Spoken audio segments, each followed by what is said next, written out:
자, 찾으신 분들 자리 일어나셔서 갈라디아서 1장 6절에서 10절 오늘 함께 공부할 텐데요. 함께 합독할 말씀은 10절 한 절 말씀 우리 함께 합독하도록 합니다. 함께 읽습니다. 시작. 내가 지금 사람들의 마음을 기쁘게 하려 하고 있습니까? 아니면 하나님의 마음을 기쁘게 해드리려 하고 있습니까? 아니면 사람의 환심을 사려고 하고 있습니까? 내가 아직도 사람의 환심을 사려고 하고 있다면 나는 그리스도의 종이 아닙니다. 아멘. 자리다 앉으시고요.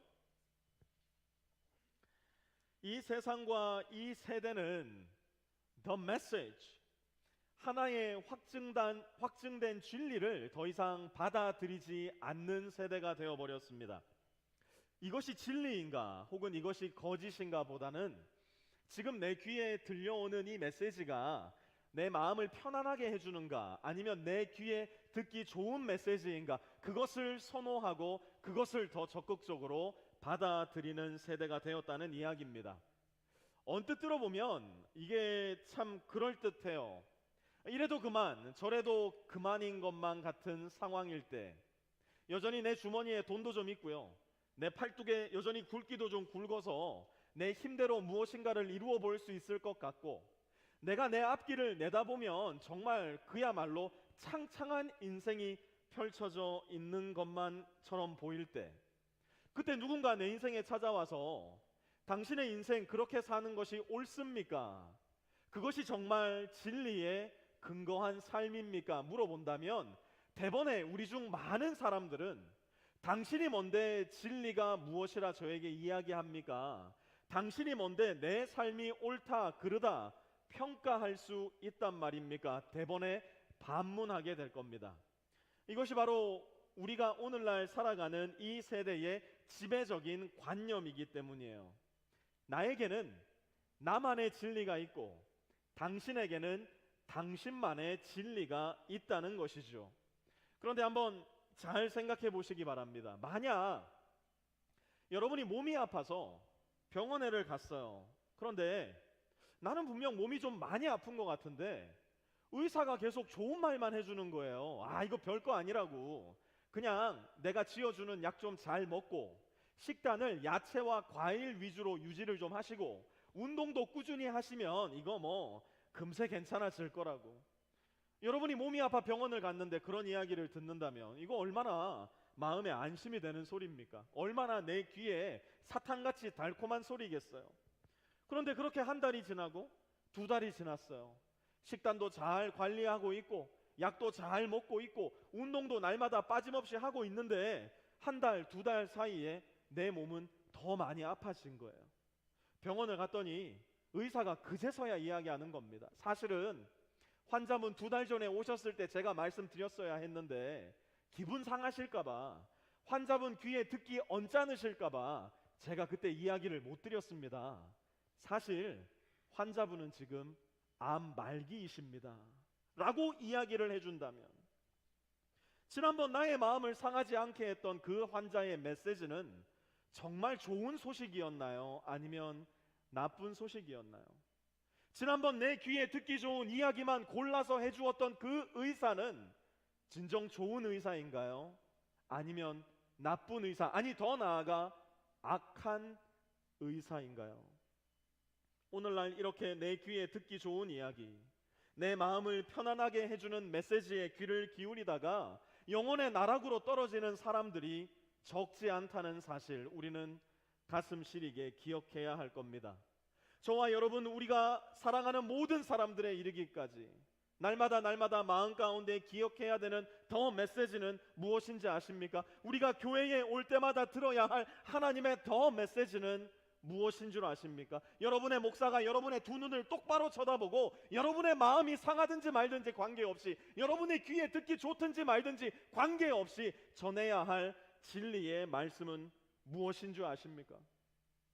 저와 여러분은 지금 하나님의 분노와 저주 아래 있으며 여기에서 건짐받지 못한다면 우리도 머지않아 그 분노와 저주의 화살과 불꽃에 완전히 불살라져 영원한 형벌 가운데 들어가게 될 거라 말해주는 것이에요. 죽느냐 사느냐의 문제를 놓고 너의 감정, 너의 기분을 따질 여유가 없다는 이야기입니다. 죽느냐 사느냐의 문제를 놓고 이게 내 귀에 듣기 좋아서 이야기해 주십시오. 이건 내 귀에 듣기 싫으니까 그만 이야기하십시오. 그 이야기, 그 의견에 귀 기울일 시간이 없다는 이야기예요. 지금 바울은 오늘 본문에서 바로 그 이야기를 하고 있는 겁니다. 죽느냐 사느냐의 문제가 달려 있는데 내가 어떻게 당신들의 마음을 기쁘게 할 수 있겠습니까? 당신들이 이제 곧 죽느냐 사느냐의 문제가 바로 여기에 있는데 내가 어찌 당신들의 귀에 듣기 좋은 이야기를 들려줄 수 있겠습니까? 바울의 핵심은 여기에 있었어요. 6절부터 한번 시작을 해보도록 할게요. 6절로 돌아가셔서 6절 우리 한번 같이 읽어봅니다. 시작. 여러분을 그리스도의 은혜 안으로 불러주신 분에게서 여러분이 그렇게도 빨리 떠나 다른 복음으로 넘어가는 데는 나는 놀라지 않을 수 없습니다. 아멘. 여러분 잘 기억하셔요. 은혜 안으로 부름 받았음에도 불구하고 다른 복음으로 넘어가는 신자들이 있다 없다? 오늘 말씀 보니까 있더라는 겁니다. 바울이 갈라디아 지역으로 가서 복음을 전했을 때 틀림없이 갈라디아 지역 사람들은 그 복음을 받아들였어요. 그 복음을 받아들고 구원을 받았다는 이야기예요. 그런데 바울이 떠나고 교회 안에 거짓 교사들이 가만히 숨어 들어와 다른 복음을 그들에게 전하고 가르치기 시작했을 때 놀랍게도 구원받은 신자들, 곧 그리스도의 은혜 안으로 부름받은 성도들이 거짓 가르침에 휩쓸려 다른 복음으로 넘어가기 시작합니다. 왜 그랬을까요? 왜 그들은 은혜를 받아 구원받았음에도 불구하고 다른 복음을 듣고 거기로 넘어가 버리고 말았던 것일까요? 다른 복음은 매우 그럴듯한 복음이기 때문이에요. 다른 복음은 얼토당토 않은 이야기가 아니라 우리가 날마다 진리 위에 굳게 서 있지 않으면 하는 사이에 나도 모르게 넘어가 버릴 수 있는 것이 다른 복음, 곧 거짓 복음이기 때문이에요. 여러분 한번 잘 들어보세요. 그 당시 갈라디아 교회 안에 들어와 있었던 거짓 교사들의 다른 복음은 쉽게 말하자면 이런 거였습니다. 그래요, 맞아요. 바울이 예수 그리스도만으로 구원받는다 이야기했는데 예수님이 십자가에 죽으신 건 맞아요. 예수님이 부활하신 것도 맞는 이야기입니다. 그러나 예수 그리스도의 십자가만으로는 충분하지가 않으니 우리 여기에다가 그 중에서도 유대인과 이방인을 구분짓는 할례의 율법, 절기의 율법, 더 나아가 음식 규정의 율법을 잘 지켜보도록 합시다. 그것이 우리를 구원하게 될 겁니다. 아니 그럴듯하잖아요. 여기에도 이거 이야기 들으면서 그렇지 고개를 끄덕이시는 분들 계실지도 모르겠어요. 날 위해 죽으신 예수님을 믿음과 동시에 내가 나의 몸으로 종교적인 규정들을 잘 지켜내어 하나님의 구원을 벌어들인다, 하나님의 호의를 벌어들인다. 이 얼마나 그럴듯한 메시지입니까? 하지만 바울은 무엇이라 말합니까? 7절 같이 한번 읽어보겠습니다. 7절입니다. 시작. 실제로 다른 복음이 있는 것은 아닙니다. 다만 몇몇 사람이 여러분을 교란시켜서 그리스도의 복음을 왜곡시키려고 하는 것뿐입니다. 아멘. 다른 복음이 있다고요? 없다고요? 다른 복음은 없습니다. There is no other gospel. 예수 그리스도 이외에 다른 복음은 주신 일도 없고 앞으로도 주실 일이 없다는 것이에요. 다른 이로서는 구원을 얻을 수 없으며 오직 예수 그리스도 한 분만으로 모든 구원의 여정이 끝났다는 이야기입니다. 그래서 사도행전 4장 12절은 이렇게 말씀하고 있습니다. 우리 한번 같이 읽어보죠. 시작. 이 예수밖에는 다른 아무에게도 구원은 없습니다. 사람들에게 주신 이름 가운데 우리가 의지하여 구원을 얻어야 할 이름은 하늘 아래에 이 이름밖에 다른 이름이 없습니다. 아멘. 오늘날 이 시대 우리 그리스도인들과 심지어 우리 교회 안에까지 편만하게 퍼져 있는 다른 복음은 무엇일까요? 가장 대표적인 다른 복음은 아마 관용의 복음이 아닐까 생각을 해봅니다. 관용의 복음은 저와 여러분에게 무슨 이야기를 할까요? 내가 믿는 것도 맞지만 당신이 믿는 것도 맞는 겁니다. 나의 생각도 존중받아야 마땅하지만 당신의 생각도 존중받아야 마땅합니다. 온 천지 만물을 지으신 하나님께서 설마 구원의 길을 하나만 예비해 놓으셨을 리가 있겠습니까? 이런들 어떠하리, 저런들 어떠하리, 만수산 드렁치기 얽혀진들 어떠하리. 여러분, 큰일 날 소리예요. 아이죠, 만수산 드렁치기야 뭐 얽혀진들 설켜진들 아무 문제 없겠지만, 우리 주 예수 그리스도의 복음의 소식이 다른 복음과 얽히고 설키게 된다면 저와 여러분 역시도 구원을 잃어버리게 되고 말다는 건 여러분 잘 기억하셔야만 합니다. 은혜 안으로 부르심 받았다면 이 은혜 안에만 머물러 계시면 되는 겁니다.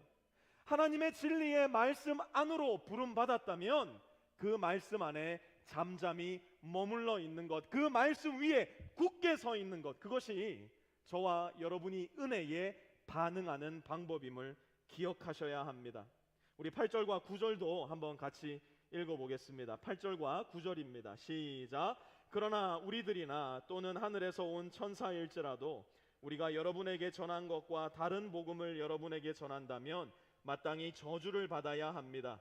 우리가 전에도 말하였지만 이제 다시 말합니다. 여러분이 이미 받은 것과 다른 복음을 여러분에게 전하는 사람이 있다면 그가 누구이든지 저주를 받아야 마땅합니다. 아멘. 갈라디아 교회 안에 가만히 숨어 들어온 거짓 교사들이 입버릇처럼 반복하는 말이 하나 있었으니 그게 무엇인가? 우리는 저 유명한 예루살렘 교회에서 온 사람들입니다. 우리는 저 유명한 교회 대사도 베드로에게서 배운 직속 제자들입니다. 그러니 저 이름도 족보도 없는 바울이 하는 이야기가 아니라 우리의 이야기에 더 귀를 기울이는 것이 맞지 않겠습니까? 그 당시 갈라디아 교회 안에 거짓 교사들이 단골적으로 써먹는 멘트가 바로 이런 멘트였어요. 그런데 바울은 그런 자들을 향해 무엇이라 이야기하는가? 8절 한번 다시 보세요. 그러나 우리들이나 또는 하늘에서 온 천사일지라도, 이게 무슨 말이에요? 저 유명한 교회 예루살렘에서 파송받았다는 자들이나 저 유명한 대사도에게서 배웠다고 하는 자들이나 심지어 하늘에서 내려온 천사라 할지라도, 잘 들으세요, 메신저는 중요하지 않다는 거예요.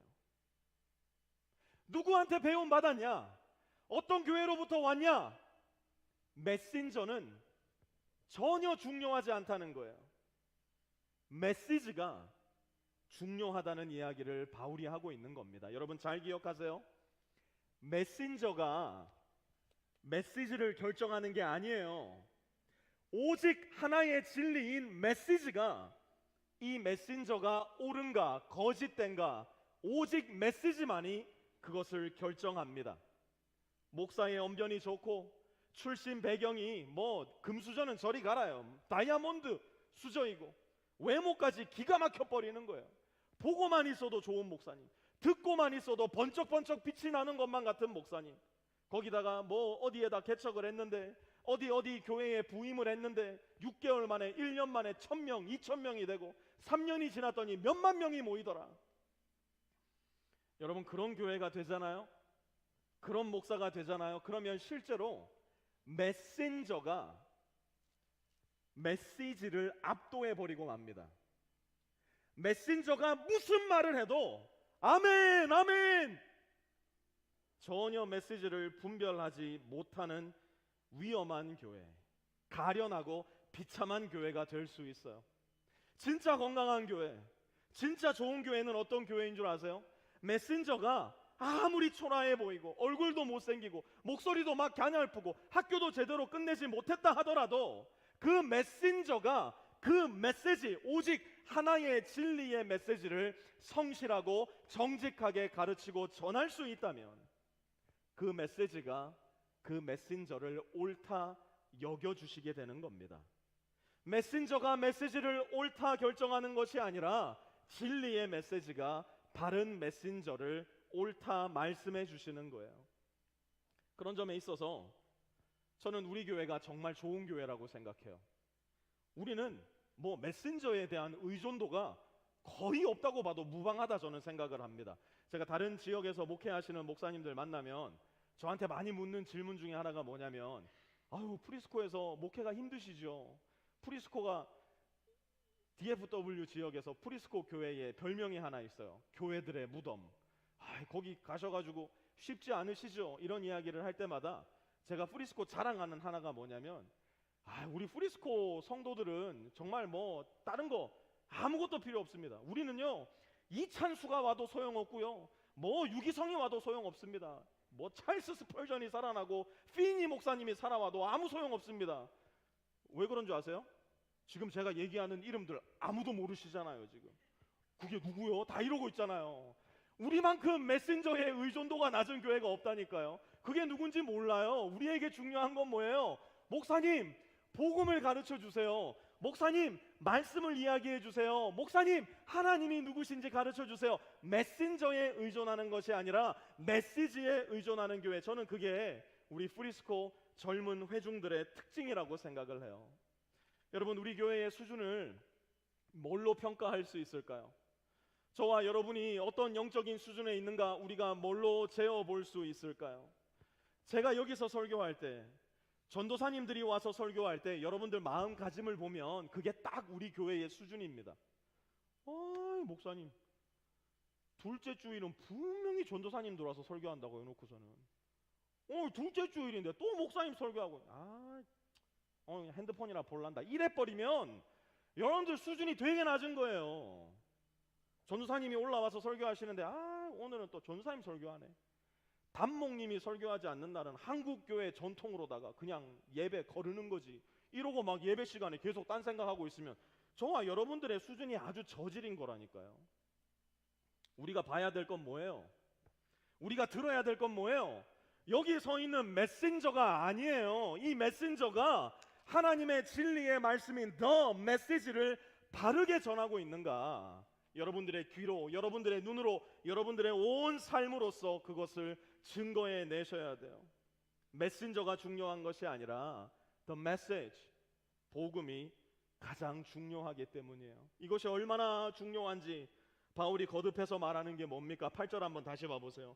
우리가 여러분에게 전한 것과 다른 복음을 여러분에게 전한다면 마땅히 저주를 받아야 합니다. 9절 후반절도 보세요. 그가 누구이든지 저주를 받아야 합니다. 바울은 지금 정말 너무너무 강한 언어를 쓰고 있는 거예요.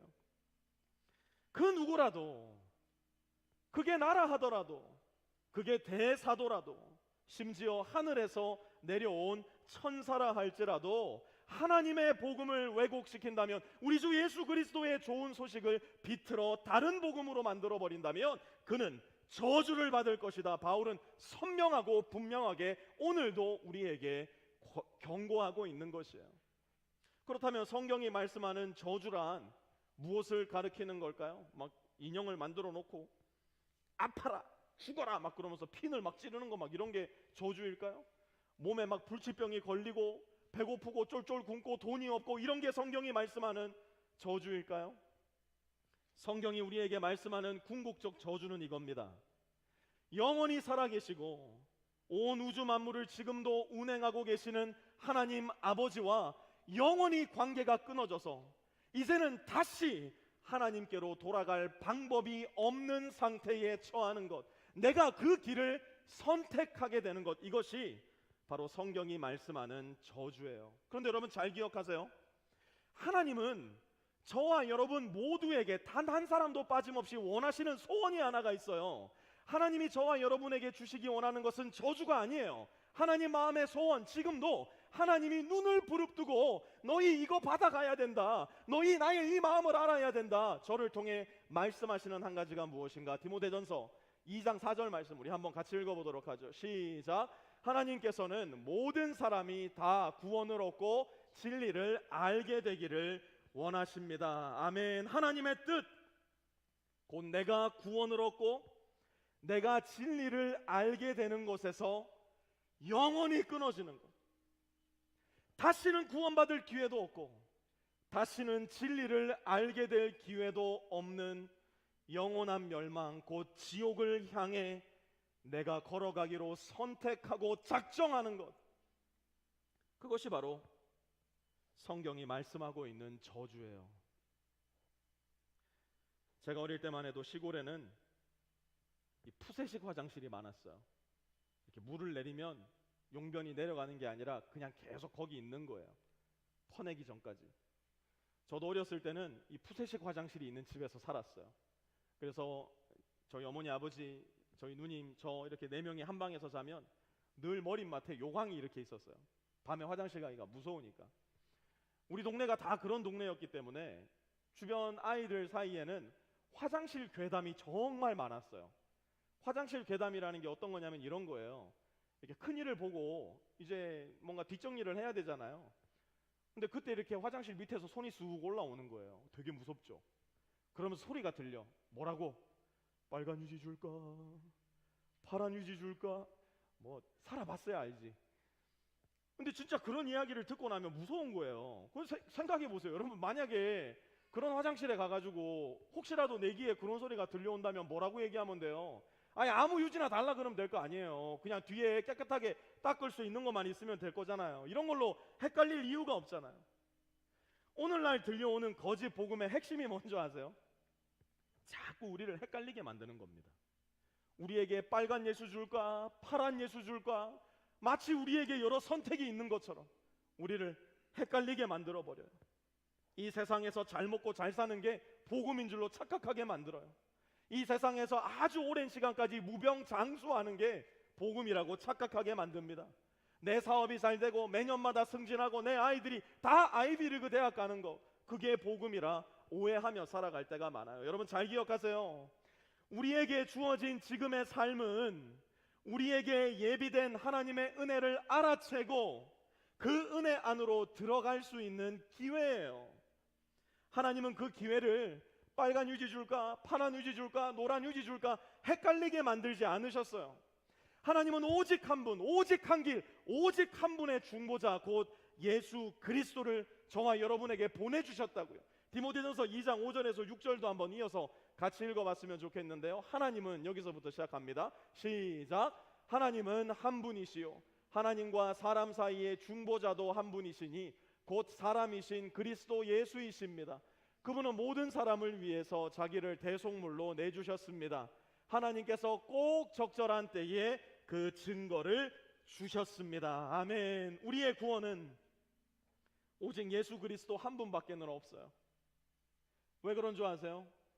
그분만이 이 세상에 오셔서 저와 여러분을 위한 대속물로서 자기를 내어주셨고, 그 결과로 저와 여러분 머리 끝에서부터 발끝까지 덕지덕지 붙어있는 모든 죄의 흔적들을 씻어주셨기 때문이에요. 예수님의 불띠 붉은 보혈만이 우리를 머리에서부터 발끝까지 내가 기억하지도 못하는 과거에서부터 내가 미처 짐작할 수조차 없는 미래에 이르는 죄에 이르기까지 모두 다 씻어주시어 하나님 앞에 온전하고 완전한 모습으로 세워주신 거예요. 하나님은 이 진리의 말씀이 헷갈리지 않도록 우리에게 노란 예수, 빨간 예수, 파란 예수를 주지 않으셨어요. 오직 한 분, 하나님의 독생자, 골고다 언덕 위에 못 박혀 죽으시고 부활하신 예수 그리스도만을 보내주신 겁니다. 이 복음을 거부하는 사람은 그가 누구이든지 하나님의 저주를 스스로 선택하는 사람이 된다는 거예요. 하나님이 우리를 저주하시는 것이 아니라 저와 여러분 스스로가 그 저주를 선택한다는 겁니다. 여러분, 우리가 아침에 눈을 뜨고 침대에서 일어나 직장에 출근할 수 있는 것, 어쩌면 하나님이 작은 틈새로 보여주시는 은혜일지도 모르겠어요. 우리에게 주어진 일상의 업무를 멀쩡히 수행하고 집으로 안전히 돌아올 수 있는 것, 그것도 하나님의 은혜예요. 아침에 일어나지 않으려 잠투정하는 아이를 후드려 깨워서 씻기고 먹이고 학교로 보내는 것, 우리가 같이 있을 수 없는 그곳에서 안전하고 즐겁고 재미나게 아이가 놀고 집으로 웃으며 돌아올 수 있는 것, 이것도 하나님의 은혜예요. 저녁에 온 가족이 한 상에 둘러앉아 따뜻한 된장찌개 한 사발 끓여놓고 하하호호 웃을 수 있는 건 역시 하나님의 은혜입니다. 밤에 잠자리에 들기 전, 주님, 오늘 진짜 힘들었는데요, 그래도 잘 버텼습니다. 감사합니다. 예수님의 이름으로 기도가 마치기도 전에 하루를 마무리하고 잠들 수 있는 건 역시 하나님의 은혜예요. 하나님은 이렇듯 인생의 작은 틈으로 비추어 주시는 은혜들로 인하여 가장 궁극적인 은혜, 곧 하나님과 영원히 살아가는 영생의 은혜 안으로 저와 여러분을 지금도 부르고 계시는 거예요. 이 은혜의 때를 놓쳐서는 안 됩니다. 이 구원의 날을 허비해서는 안 돼요. 왜 그런가? 고린도후서 6장 2절 말씀 같이 읽어보죠. 시작. 하나님께서 말씀하시기를 은혜의 때에 나는 내 말을 들어주었다. 구원의 날에 나는 너를 도와주었다 하셨습니다. 보십시오. 지금이야말로 은혜의 때요, 지금이야말로 구원의 날입니다. 아멘. 사랑하는 성도 여러분, 저와 여러분이 지금 이 시간에 이 복되고 아름다운 복음의 소식을 듣는 것이 결코 우연이라 생각하지 않아요. 지금은 은혜의 때요, 오늘이야말로 구원의 날입니다. 만약 오늘 나의 마음 가운데 이 복음의 소식이 제대로 들려온다면, 만약 오늘 나의 영혼이 이 복음의 소식 앞에 떨림과 두려움을 조금이라도 느낄 수 있다면, 여러분 미루지 마십시오. 옆에 사람 눈치 보지 마십시오. 앞으로 내 인생이 어떻게 될까 걱정하지도 마십시오. 저와 여러분에게 필요한 것은 바로 이 한 가지 결단이 될 텐데요. 10절의 말씀 우리 같이 한번 읽어보겠습니다. 갈라디아서 1장 10절입니다. 시작. 내가 지금 사람들의 마음을 기쁘게 하려 하고 있습니까? 아니면 하나님의 마음을 기쁘게 해드리려 하고 있습니까? 아니면 사람의 환심을 사려고 하고 있습니까? 내가 아직도 사람의 환심을 사려고 하고 있다면 나는 그리스도의 종이 아닙니다. 아멘. 좋은 의사는 친절한 의사가 아니라 병명을 분명히 알고 병명을 분명히 환자에게 알리고 그 병을 깨끗하게 고칠 수 있는 의사예요. 좋은 의사는 환자의 마음이 상하면 어떡하나, 환자의 기분이 나빠지면 어떡하나, 어떻게든 좋게 말해주는 사람이 아니라 당신 지금 당장 입원하지 않으면 죽을 수도 있다고, 지금 당신 당장 치료 시작하지 않으면 어떻게 될지 모른다고 환자의 두 눈을 똑바로 쳐다보고 서슬퍼런 진실을 말해주는 사람이에요. 죽느냐 사느냐의 문제를 놓고는 너의 감정, 너의 기분 따위를 고려할 시간이 없기 때문이에요. 여러분, 골고다 언덕 위에 예수 그리스도의 십자가를 한번 머리 가운데 떠올려 보십시오. 예수님은 지금도 그 십자가를 손가락으로 가리키며 저와 여러분의 마음 가운데 이렇게 말씀하실 겁니다. 네가 바로 저 골고다 언덕 십자가 위에서 저주를 받을 거라고, 네가 스스로 하나님의 축복과 은혜와 구원을 거절하고 영원한 멸망을 선택하는 거라고. 그러나 만약 네가 오늘 저 십자가 위에 너를 대신하여 못 박혀 죽은 나를 믿고 은혜 안으로 들어온다면, 너에게 영원한 영생의 소망을 주기 위해 부활한 나를 믿고 나와 함께 연합하게 된다면 영원한 멸망이 아닌 영원한 생명을 얻게 될 거라고 예수님은 지금도 오늘 저와 여러분에게 말씀하고 계시는 거예요. 은혜 안으로, 구원의 날로 초대하고 계신 겁니다. 죽느냐 사느냐 그것이 문제인데 우리가 어떻게 사람 눈치 볼 수 있겠어요? 죽느냐 사느냐의 문제가 내 눈앞에 놓여 있는데 내가 어떻게 내 친구 눈치, 내 가족 눈치, 이 부장님 눈치, 어떻게 그런 눈치 볼 여유가 있습니까? 진짜 생명, 영원한 생명이 눈앞에 있는데 주위 사람 신경 쓸 이유가 무엇이겠습니까? 살 수 있는 길이 이렇게 환하게 열려 있는데 옆에 사람 다 죽으러 간다고 나도 죽으러 가서야 되겠느냐 말이에요. 어설프게 사람을 기쁘게 하려다가는 너도 죽고 나도 죽는 겁니다. 오직 하나님의 마음만 기쁘게 하시면 됩니다.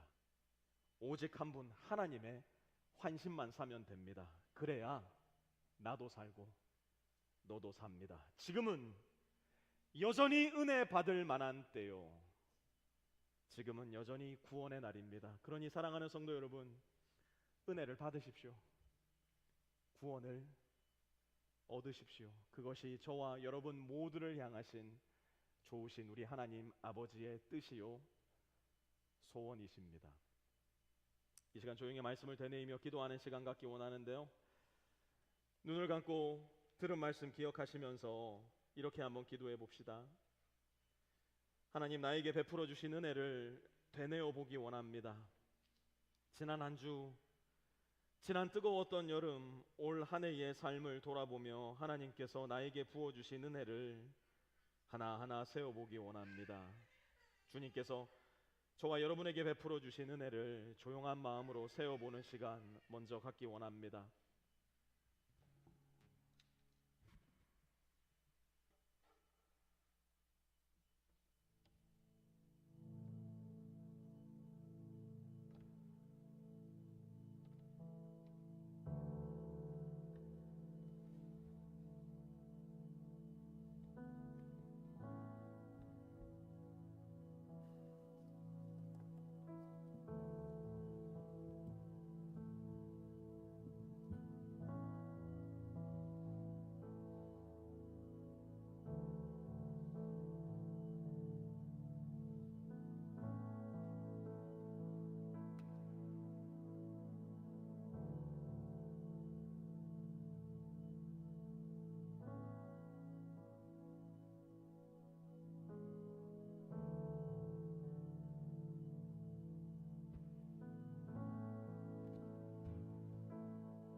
지금 여러분이 마음 가운데 세워보신 하나님께서 주신 그러한 은혜는 우리를 하나님께로 불러 하나님의 궁극적이고도 최종적인 은혜, 곧 영생의 은혜를 맛보게 하시려는 것이 바로 그 이유입니다. 오늘 말씀을 듣다가 은혜의 통로가 되시는 예수님, 나를 위해 십자가에 죽으시고 부활하신 예수님이 마음에 믿어지시는 분들이 계시다면 이 은혜의 날을 놓치지 마세요. 이 구원의 날을 허비하지 마세요. 마음으로 믿어졌으니 이제는 여러분들의 입술로 예수님, 내가 주님께로 돌아옵니다. 내가 주님을 믿기 원합니다. 나의 죄를 씻어주신 나의 구세주요, 내 인생의 주님이 되어 주십시오. 우리 그 마음을 가지고 또 함께 하나님 앞에 조용한 목소리로 기도하며 나아가도록 하겠습니다.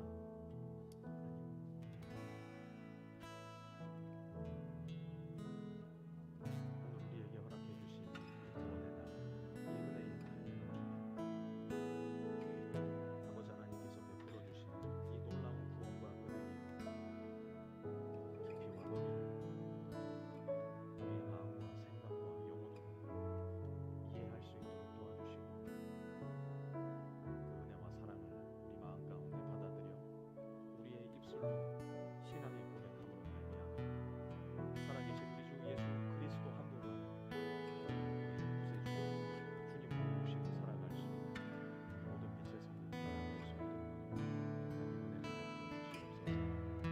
여전히 우리를 향하여 손을 뻗으시고 우리를 찾으시는 하나님 아버지의 그 애타는 목소리를 들을 수 있는 귀를 허락하여 주시고, 주님께서 부르실 때에 주님 앞으로 달려가 영원한 영생의 문화 가운데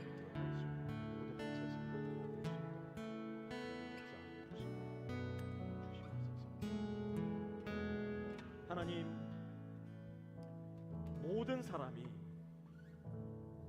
하나님의 진리의 말씀을 알아 구원을 얻는 것이 하나님의 뜻임을 알게 하여 주시니 감사를 드립니다. 그 놀라운 뜻을 알리시기 위하여 주님의 독생자 예수 그리스도를 이 땅에 보내어 주시고 십자가의 죽으심으로 말미암아 우리의 모든 죄의 더러움을 씻어 주시며 부활의 놀라운 역사로 다시 생명 가운데 들어가심으로 말미암아 우리 모든 믿음의 자녀들을 똑같은 영생의 축복 가운데 인도하시니 하나님 앞에 감사와 찬양과 영광을 올려드립니다. 이 은혜 받을 만한 좋은 날, 이 구원받기 좋은 날, 우리의 마음과 우리의 입술과 우리의 모든 생각과 인생을 하나님 앞에 드리고 맡김으로 말미암아 하나님 한 분만을 기쁘시게 하는 인생, 하나님 한 분의 환심만을 구하기 위하여 애쓰는 인생, 그리하여 나도 살리고 너도 살리는 복 있는 인생, 은혜를 아는 인생으로 살아가는 우리 모든 빛의 성도들 다 될 수 있도록 하나님 은혜를 베풀어 주시옵소서. 감사드리며 우리 주 예수 그리스도의 거룩하신 이름 받들어 간절히 기도드렸사옵나이다. 아멘. 우리 자리에 다 일어나셔서 이 찬양 하나님 앞에 함께 올려드릴 텐데요, 나에게 베풀어 주신 하나님의 은혜를 마음 가운데 기억하시면서 우리의 마음을 담은 찬양으로 하나님께 찬양하도록 하겠습니다.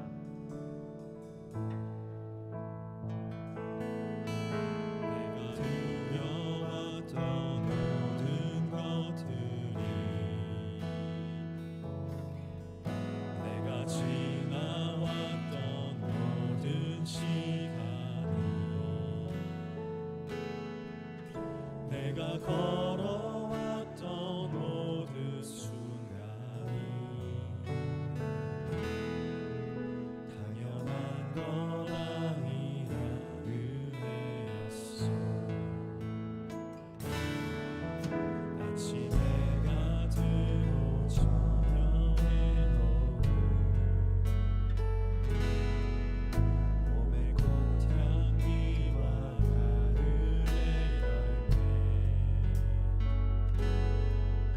변하는 계절의 모든 순간이 당연한 건 아니라 은혜. 모든 것이 은혜입니다. 모든 것이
다시 한번 우리에게 베풀어 주신 하나님의 은혜를 생각하시면서 우리의 두 손을 가슴에 얹고 다시 한번 이 찬양하기 원하는데요, 이번엔 조금 작은 목소리로 이 후렴구를 반복하면서 내 삶에 베풀어 주신 모든 은혜, 주님 이것도 은혜고 저것도 은혜였군요.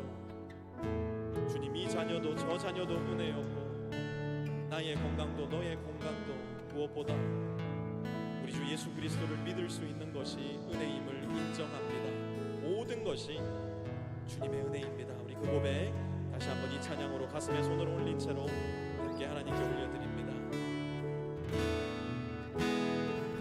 모든 것이 은혜, 모든 것이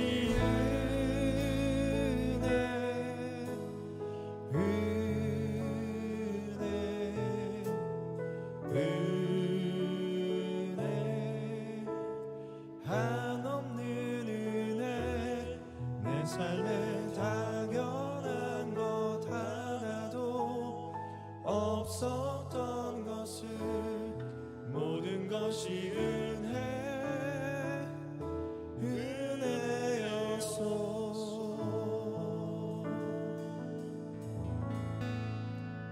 이제는 우리 주 예수 그리스도의 은혜와 하나님 아버지의 무한하신 사랑하심과 성령님의 내주교통하심이 오늘 이 자리에 머리 숙여 하나님께 예배드리며 우리 주 예수 그리스도의 은혜를 인정하며 그 은혜 가운데로 들어가 그 안에 든든히 머물러 서 있기로 다짐하는 가운데 이 세상 가운데로 나아가는 우리 모든 빛의 성도들 머리 위에와 그들의 가정 위에, 직장 위에, 기업 위에, 학업 위에, 모든 관계들과 자녀들 위에도 이제로부터 영원토록 함께 하옵시기를 간절히 축원하옵나이다.